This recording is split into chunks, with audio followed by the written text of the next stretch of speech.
घर के अंदर चश्मा लगा के वीडियो रिकॉर्ड कर सकते हैं। हेलो जी, मेरा नाम चिराग है। हेलो जी, मेरा नाम चिराग है। हेलो जी, लॉन्ग टाइम नो सी। हेलो जी, हेलो जी, मेरा नाम चिराग है और ये है कैनन का 10-18 mm लेंस, जो कि एक 10 mm से 18 mm तक का जूम लेंस है, जो कि काफ़ी ज़्यादा वाइड भी है। और ये इसी रिगार्डिंग मैंने अपने कैमरा गियर्स इक्विपमेंट में कुछ इन्वेस्टमेंट की थी, अप्रॉक्सीमेटली 2 से 3 महीने। तो 2-3 महीने हो गए मेरे को ये लेंस चलाते हुए। काफ़ी ज़्यादा मैंने इसमें फोटोग्राफी वीडियोग्राफी दोनों चीज़ें की हैं।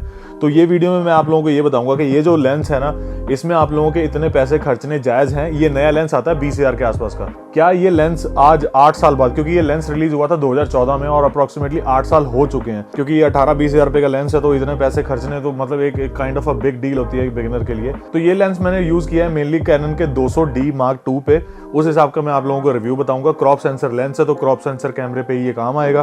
तो अब जल्दी से वीडियो शुरू करते हैं। और अगर लेंस का रिव्यू करना है तो घर में बैठे बैठे तो अभी ये हो नहीं पाएगा, तो ये होगा बाहर जाने के लिए अभी हम लोगों को बाहर निकलना भी पड़ेगा। तो अब चलते हैं, आपसे मिलते हैं बाहर। रुको, थामा। अभी मैं ये वीडियो एडिट कर रहा था, तो इसमें मैंने ये देखा कि मैं ये बताना आपको भूल ही गया कि बिना सिनेमैटिक्स तो वीडियो अधूरी रहती है। और अगर आप चिराग भाई की वीडियो में आए हैं तो सिनेमैटिक्स का फील है ना जो, वो आना बहुत ज़्यादा ज़रूरी है। तो बाहर के शॉट्स आने से पहले आप सिनेमैटिक्स का मजा लो। मतलब वो वाइड बार्स आएंगे और समझ रहे हो।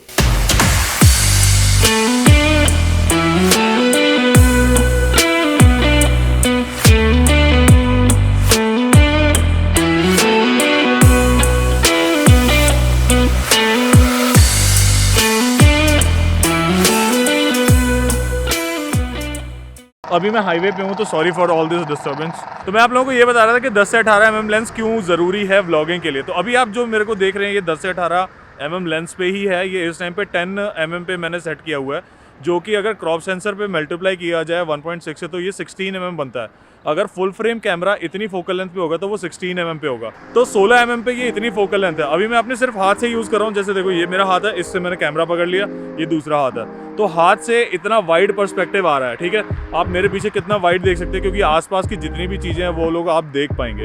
अब इसी को अगर मैं 18 mm पे कर देता हूँ, सो दिस इज़ 18 mm। अभी 18 mm पे इतना ज़्यादा जूम्ड इन है, जो कि जो किट लेंस आप लोगों को मिलता है 18 to 55 mm, तो वो 18 से 55 mm जो आपको किट लेंस मिलता है, उसमें ये इतनी स्टार्टिंग रेंज होती है। 18 mm पे कर देता हूँ तो ये इतना ज़्यादा क्लोज आ जाएगा। अब इतना ज़्यादा क्लोज आने के बाद पीछे से आप लोगों को देखना थोड़ा मुश्किल हो जाएगा कि मेरे पीछे है क्या।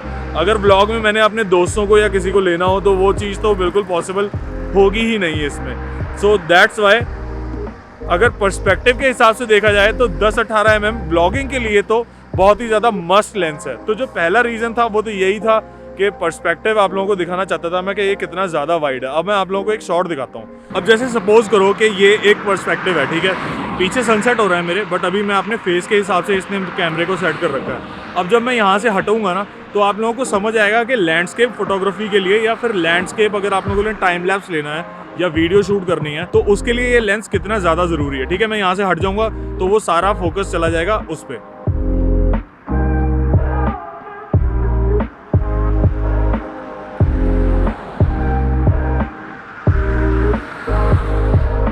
तो आप लोगों ने देखा कितना ज़्यादा मतलब फील्ड ऑफ व्यू आता है। एक आपको लैंडस्केप देखने में मज़ा आता है, एक आपको जो सीनरी होती है ना वो देखने में मज़ा आता है। और वही अगर आप 18 mm की लेंथ पे मैं आप लोगों को सेम करके दिखाऊं तो आप लोगों को फ़र्क पता लगेगा कि पर्सपेक्टिव कितना ज़्यादा फ़र्क डाल देता है जूम लेंस के हिसाब से। So this is now at 18 mm और इतना ये जूम्ड इन है अभी मेरे पास से। अब मैं यहाँ से हटूँगा और आप लोगों को पीछे जो लैंडस्केप आप लोगों ने पहले देखा था वो दोबारा दिखाई देगा। ठीक है,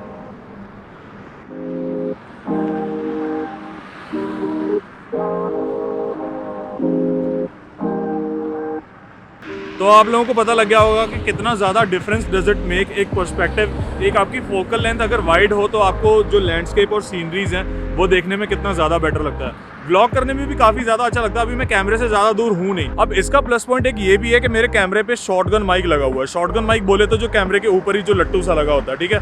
अब वो शॉटगन माइक लगे होने से फायदा ये है कि मेरे को तारें ज्यादा इकट्ठी करने की जरूरत नहीं पड़ती। नहीं तो कॉलर माइक लगाऊंगा और कैमरे का इनबिल्ट माइक चारों तरफ का स्टीरियो साउंड पकड़ता है। ये जो शॉटगन माइक है ये मेरे मुंह की तरफ का साउंड पकड़ेगा, पीछे का कम पकड़ेगा।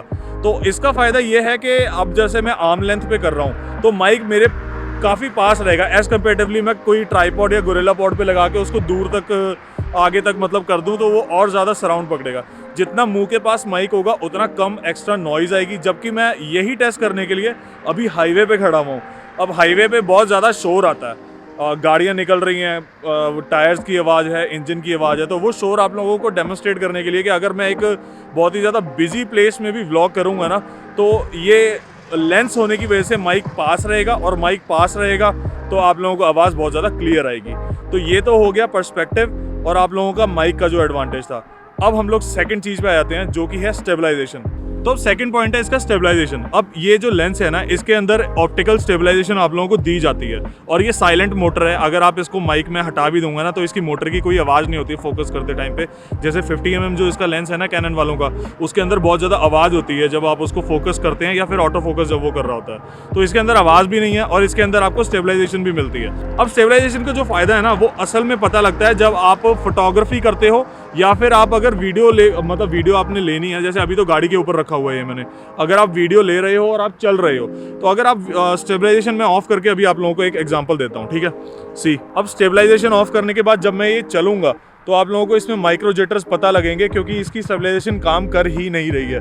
और यही अगर मैं स्टेबलाइजेशन ऑन कर देता हूँ, so this is now stabilization on, और अब आप लोगों को पता लगेगा कि इसकी स्टेबलाइजेशन सच में काम कर रही है क्योंकि ये अब ऑप्टिकली स्टेबलाइज्ड लेंस है। अब स्टेबलाइजेशन का एक और फायदा ये है कि आप जब स्टेबलाइज्ड लेंस खरीदते हैं ना तो जब आप लोगों को रात में फोटोग्राफी या फिर कोई भी लो लाइट थोड़ी बहुत फोटोग्राफी करनी होती है, इवन आप दिन में भी अगर फोटोग्राफी करेंगे, स्पोर्ट्स फोटोग्राफी करनी होती है, आपको एकदम से नेचर फोटोग्राफी करनी होती है, कोई आपको रैपिड शॉट लेना होता है, तो उस टाइम पे आपको फायदा ये होता है कि जब आपने स्टेबलाइज्ड लेंस खरीदा है तो उस स्टेबलाइज्ड लेंस से आप लोगों को फायदा ये होगा कि आप जब शॉट लेते हैं ना तो आपको शेकीनेस बिल्कुल भी नहीं आएगी। जैसे अब आप लोगों को एक स्क्रीन पे एग्जांपल दिखाता हूँ कि अगर आप शॉट ले रहे हैं विद स्टेबलाइजेशन और विदाउट स्टेबलाइजेशन तो इट्स ऑलवेज बेटर कि आपके लेंस के अंदर स्टेबलाइजेशन हो। कैमरे की बॉडी में हाँ जो छोटे बजट वाले कैमरे होते हैं उनके अंदर स्टेबलाइजेशन नहीं होती। तो जैसे मेरे पास जो 200D Mark II है उसके अंदर इन बॉडी स्टेबलाइजेशन नहीं है, इलेक्ट्रॉनिक स्टेबलाइजेशन है जो कि वॉप स्टेबलाइजर लगाता है। वो एक खैर उस बारे में हम लोग किसी और दिन बात करेंगे क्योंकि वीडियो बहुत लंबी हो जाएगी नहीं तो अभी का जो सिचुएशन है वो ये है कि कैमरे के अंदर स्टेबलाइजेशन नहीं है। अगर आपके कैमरे के अंदर आईबीएस नहीं है ना, इनबिल्ट इमेज स्टेबलाइजेशन नहीं है, तो आपके लेंस में तो ज़रूरी होनी चाहिए। अब जो तीसरा डिसाइडिंग पॉइंट है ये लेंस लेने का, या फिर ये लेंस वर्थ है कि नहीं, या फिर ये लेंस आपके पैसों का जो मूल्य है वो डालेगा कि नहीं, वो ये है कि इसका अपर्चर क्या है। अब अपर्चर क्या चीज़ होती है ये आप लोगों का समझना बहुत ज़्यादा जरूरी है। जो आपका लेंस है ना वो आपका कितना लाइट अलाउ करता है सेंसर पे गिरने के लिए, वो चीज़ होती है अपर्चर। अपर्चर नोट होता है एफ अल्फ़ाबेट से। तो अगर आप कभी भी लेंस खरीदने जा रहे हैं और वो उसके अंदर जो अल्फ़ाबेट एफ है ना उसका अगर नंबर जितना छोटा होगा उतनी ज़्यादा अलाउ करेगा वो लाइट अंदर आने को सेंसर पे गिरने के लिए। जैसे अब इसका लेंस का जो अपर्चर है वो है f4.5 से लेके 5.6 तक, और जो किट लेंस इसके साथ मिलता है उसका अपर्चर था 4 से लेके 5.6 तक, मतलब f4 से लेके 5.6 तक। अपर्चर आपका ये डिसाइड करता है कि आपके कैमरे की आपके लेंस के साथ लो लाइट जो कैमरे की आपके लेंस के साथ लो लाइट परफॉर्मेंस होगी वो कैसी होगी। तो जितना ज़्यादा f का डिजिट नीचे होगा उतना ज़्यादा अच्छी लो लाइट परफॉर्मेंस होगी। जैसे 50 mm होता है, 85 mm होता है, उनकी लो लाइट परफॉर्मेंस इसलिए अच्छी होती है क्योंकि उनके जो f स्टॉप्स होते हैं ना वो बहुत ज़्यादा नीचे होते हैं, 1.4, 1.8 इसकी बात करते हैं। इसका जो अपर्चर है वो है 4.5 से 5.6।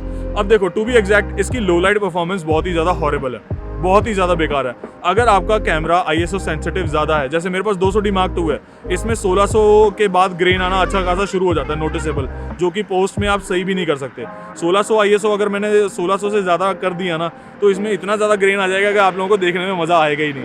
तो इसकी लो लाइट परफॉर्मेंस, स्पेशली कैमरे के साथ इस लेंस की लो लाइट परफॉर्मेंस अच्छी नहीं है। अगर ये क्रॉप सेंसर लेंस ना होता और किसी हाई एंड कैमरे के साथ में इसको यूज़ करता तो शायद इसके अंदर कम ग्रेन आता लो लाइट में। बट 200D Mark II या फिर जो भी क्रॉप सेंसर कैमराज हैं उनके अंदर इसकी जो परफॉर्मेंस है ना वो इतनी ज़्यादा अच्छी मुझे लो लाइट में नहीं लगी। तो अभी सर्दियों का टाइम चल रहा है, अभी 6 बजने वाले हैं, ऑलमोस्ट सनसेट होने ही वाला है। तो अभी जो इसकी परफॉर्मेंस है वो आप लोग देख ही सकते हैं। कैमरा मैंने लगाया हुआ है मैनुअल पे, अभी ISO है 300 1/100 शटर स्पीड है और बाकी एपर्चर इसका 4.5 पे ही है। तो इसमें आप लोग देख सकते हैं कि अभी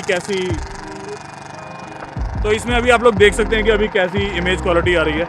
तो ये जो 3 चीज़ें मैंने आप लोगों को मेन बताई है ना, ये आपका डिसाइड करने में हेल्प करेगी कि आपको ये लेंस लेना है कि नहीं लेना है। अब आप और मैं आराम से बैठ के सनसेट देखते हैं, फिर घर चल के बात करते हैं इसके बाद।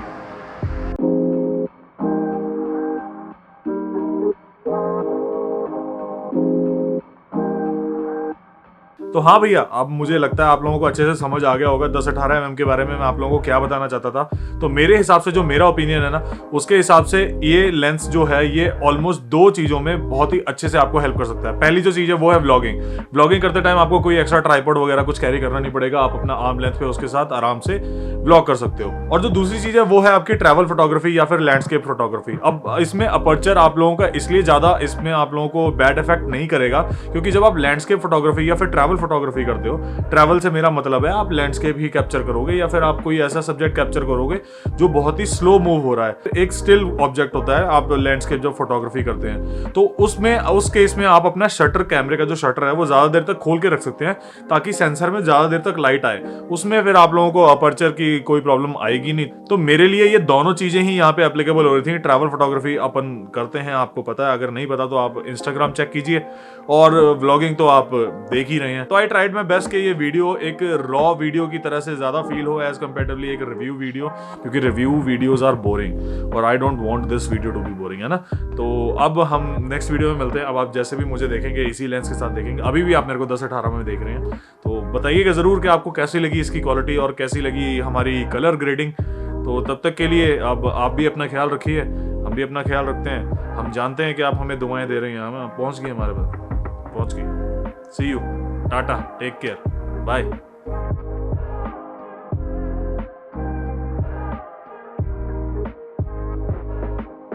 और हाँ, जाते जाते आपको ये बता देना चाहते हैं कि ये लेंस मैंने लिया था 12,000 रुपए में।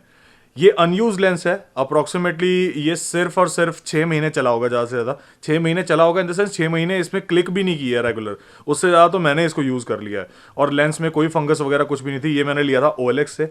तो ऐसे ही अगर आपको डील कोई ट्रस्टवर्दी बंदे के से आपको ऐसे ही सेम डील मिल रही हो ना, तो ऐसे ले लीजिए। 20,000 रुपये से कम, 8,000 रुपये कम में 12,000 में मेरे को अनयूज लेंस मिल गया था। कंडीशन आप लोगों ने देख ही ली है सिनेमैटिक्स में, बी रोल में।